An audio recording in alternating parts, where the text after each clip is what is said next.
بسم اللہ الرحمن الرحیم. ڈیئر اسٹوڈینٹس، آج ہم ڈسکس کریں گے Samuel Taylor Coleridge in Urdu. Coleridge. Samuel Taylor Coleridge کا ذہن قدرت کی صلاحیتوں سے بھرپور تھا، مگر اس کے کردار میں حد سے زیادہ تلون اور بے مقصدیت ہونے کی وجہ سے وہ کسی ایک کام پر جم نہ سکا. اپنی زندگی میں وہ شاعر، نقاد، فلسفی، وائز، سپاہی، سیاح، سب کچھ رہا ہے، لیکن نیکی کے کام میں نمایاں حیثیت تک پہنچتے ہی کسی اور دوسرے کام میں لگ گیا. اس نے ہر کام میں اعلیٰ ترین درجے پر پہنچنا چاہا، مگر اس کام میں محنت کرنے کی بنا پر جلد اسے نامکمل چھوڑ دیا اور خود کو پریشانی میں ڈال کر ہلکان کرنے لگا. جوڑوں کے درد کی وجہ سے اس نے افیون کا استعمال شروع کر دیا. اس عادت سے اس کے اعضاء اور بھی شل ہو گئے. اسے شاعری کا جنون تقریباً 2 سال کے لیے ہوا. جب وہ ورڈز ورتھ کے ساتھ تھا، اس کے بعد اس نے نثر پر توجہ دینی شروع کی. تنقید نگاری کو اس نے ایک نیا معیار دیا. لادینی اور دینی فلسفے میں اہم تصانیف لکھیں.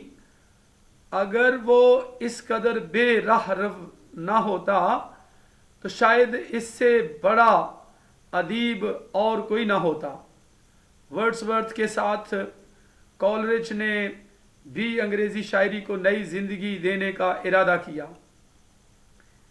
اس نے فوق البشر حالات کو اس طرح سے بیان کیا کہ پڑھنے والوں کے ذہن انہیں حقیقت ماننے لگے. چنانچہ لیریکل بیلڈز کے مجموعے میں ورڈز ورتھ کی نظموں کے ساتھ اس کی سب سے اعلیٰ نظم the rime of the ancient mariner بھی شامل ہوئی. یہ نظم کولرج کا شاہکار ہے اور رومانی ادب کی عظیم ترین اور نمایاں ترین نظموں میں سے ایک ہے. اس میں ایک عجیب و غریب ملاح ایک جوان کو اپنی آنکھوں کے مقناطیسی اثر سے روک لیتا ہے، جو شادی میں شریک ہونے جا رہا ہے، اور اپنا قصہ سناتا ہے.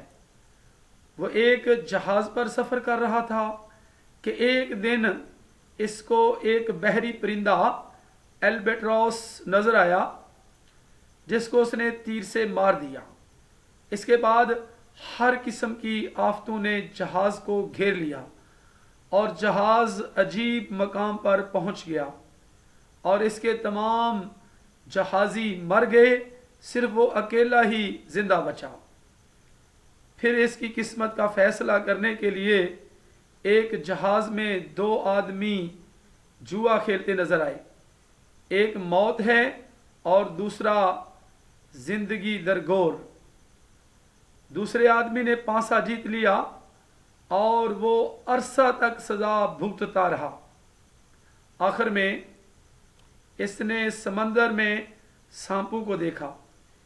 اس نے دل میں ان کے لیے محبت کا جذبہ اجاگر کیا ہے، جس کی وجہ سے خدا نے اس کے گناہ معاف کر دیے.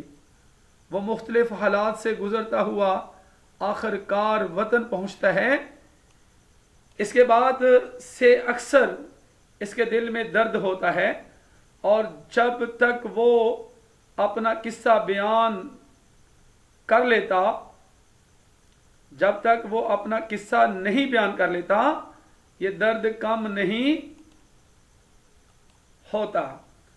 قصے کے ساتھ ساتھ ملا یہ درس دیتا ہے کہ انسان کا سب سے پہلا فرض کائنات کی ہر چیز سے محبت کرنا ہے.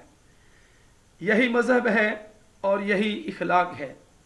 اس نظم میں عجائبات کو کولرج نے ایک نیا مقام دے دیا ہے.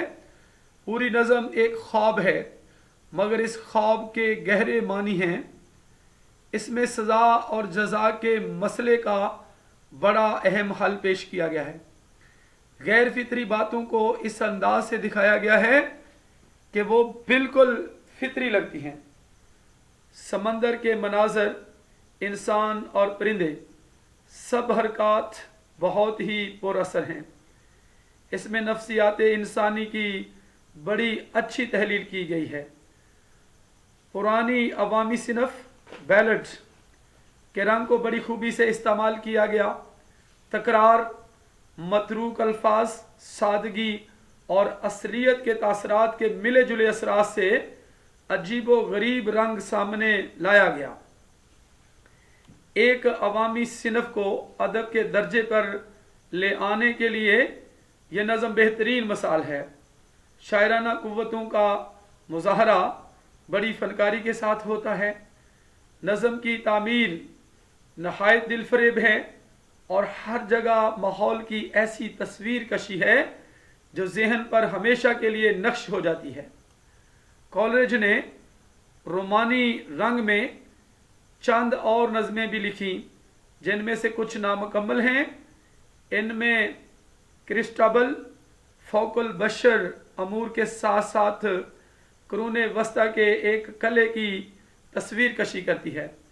जंगल, बहादुरी, मोहब्बत, मेहमान नवाजी के असूल, मजहब और जादू के असरात के साथ साथ एक मासूम लड़की क्रिस्टोबल एक सांप के जाल में फंसी हुई दिखाई देती है जो जिल्डाइन के नाम की सूरत में आता है।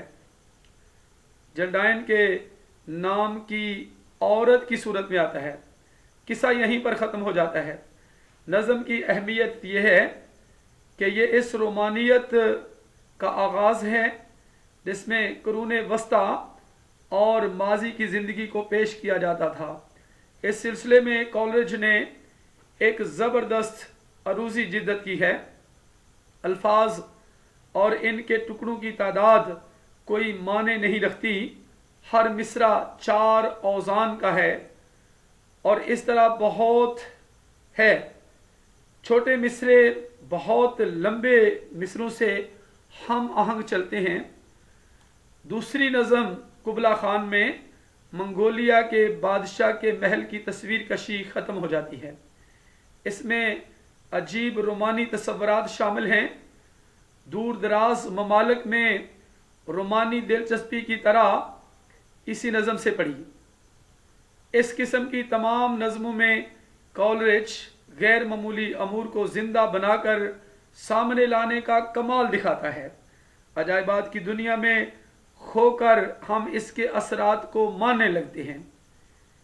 इसने कुछ ऐसी नज़में भी लिखी हैं जिनमें गिनाई तासरात को बराह रास्त पेश किया है। इस तरह की नज़में या तो नामुकम्मल हैं या अदबी लिहाज से कम दर्जे की हैं, मगर एक नज़म डिजेक्शन एन ओड वर्ड्सवर्थ को इसके अपने मैदान में शिकस्त देती है। ये वर्ड्सवर्थ के फ़लसफ़े कुदरत पर तनकीद है और कॉलरिज के फ़लसफ़े को ज़ाहिर करती है। कॉलरिज गमज़दा है और इसे मनाज़रे कुदरत से तस्कीन नहीं मिलती। वह इस नतीजे पर पहुँचता है कि इंसान का मजाज और इसके दिल की तवानाई ही अहम चीज़ है। जो रोशनी हमें कुदरत में नज़र आती है इसका मखरज खुद हमारा दिल है। ये नज़म इस दौर की दाखिली और फ़लसफ़ियाना शायरी का शाहकार है। कॉलरिज ने मनाज़र की बड़ी रंगीन तस्वीर कशी की है। हल्के रंगों से इसे ख़ास दिलचस्पी है और वो अल्फाज के ज़रिए इन रंगों के पुरतू बड़ी खूबी से दिखाता है। जहाँ तक खालिस शायराना कुव्वतों का तअल्लुक़ है, यानी एहसासी तासरात, बयान की दिलकश रंगीनी, अशार का जादू व तरन्नम, तो कॉलरिज वर्ड्सवर्थ से कहीं बड़ा और नुमायाँ शायर है। इसकी नज़में आला तरीन हसीन शायरी की मिसाल हैं, मगर अफसोस कि वो इस राह पर 2 साल से ज़्यादा देर तक ना गामज़न हो सका। ڈیئر اسٹوڈینٹس، اس کے ساتھ ہی سیمول ٹیلر کالرج ان اردو کا کوشچن ختم ہوتا ہے. تو نیکسٹ ملتے ہیں اگلی ویڈیو میں. اپنا بہت سا خیال رکھیے گا. اللہ حافظ.